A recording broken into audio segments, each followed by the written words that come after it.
సామాజిక సమస్యలపై ఉద్యమ శంకారావం పూరించిన మందకృష్ణ మాదిగకు ఎస్సీ వర్గీకరణపై 30 ఏళ్లుగా మందకృష్ణ అవిశ్రాంత పోరాటానికి గుర్తించిన కేంద్ర ప్రభుత్వం నిన్న పద్మశ్రీ అవార్డును ప్రకటించడం జరిగింది.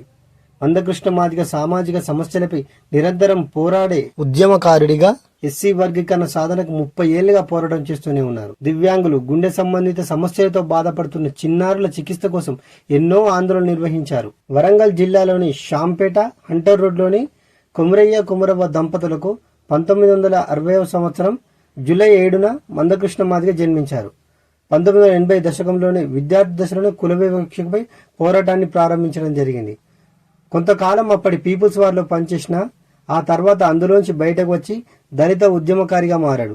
ఎస్సీ కులాల జనాభా నిష్పత్తి ప్రకారం కేటగిరీ రిజర్వేషన్లు విభజించాలని, దళితుల్లో అత్యంత వెనుకబడిన కులాలకు న్యాయం చేయాలనే న్యాయమైన డిమాండ్తో 1994లో మాదిగ రిజర్వేషన్ పోరాట సమితి MRPS ను స్థాపించడం జరిగింది. 1997లోనే నారావారిపల్లె నుంచి హైదరాబాద్ వరకు 50 రోజుల పాటు 1052 కిలోమీటర్ల మేర పాదయాత్ర కూడా చేశారు.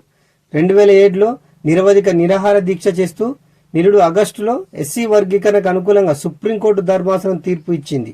దీని అమలుపైన రాష్ట్ర ప్రభుత్వాలు ఆయన ఒత్తిడి తెస్తూనే ఉన్నారు. పేద కుటుంబాలకు చెందిన గుండె బాధిత పిల్లలను ఆదుకోవాలనే లక్ష్యంతో పిల్లలతో కలిసి హైదరాబాద్ 2004లో భారీ ర్యాలీని నిర్వహించారు. ప్రభుత్వం దానికి స్పందించి 2004 ఆగస్టులో రాష్ట్ర వ్యాప్తంగా వైద్య శిబిరాలు నిర్వహించడం జరిగింది. 5500 మంది పిల్లలు గుండె జబ్బున్న పిల్లలను గుర్తించి వారికి ఉచిత చికిత్స అందించేందుకు నిర్ణయించారు.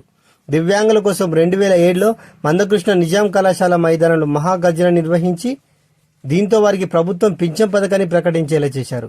వృద్ధులు, వితంతువులు, మరెందరో అణగారిన వర్గాల తరపున మందకృష్ణ ఉద్యమాలు ఎన్నో నిర్వహించారు. కేంద్ర ప్రభుత్వం పద్మశ్రీ ప్రకటించింది తెలిసిన తర్వాత మా న్యాయమైన పోరాటానికి ఇది కేంద్రం ఇచ్చిన గౌరవం మీదని తెలిపారు.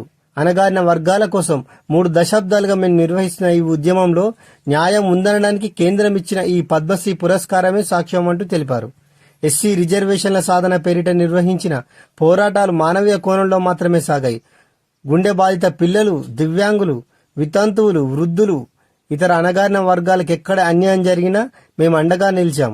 మా పోరాటాలు గుర్తించిన కేంద్ర ప్రభుత్వానికి, ప్రధాని నరేంద్ర మోడీ గారికి, కేంద్ర హోంమంత్రి అమిత్ షాకు ధన్యవాదాలు తెలుపుతూ ఈ పురస్కార ప్రకటన బాధ్యతను మరింత పెంచిందంటూ మందకృష్ణ మాదిగ గారు హర్షం వ్యక్తం చేయడం జరిగింది.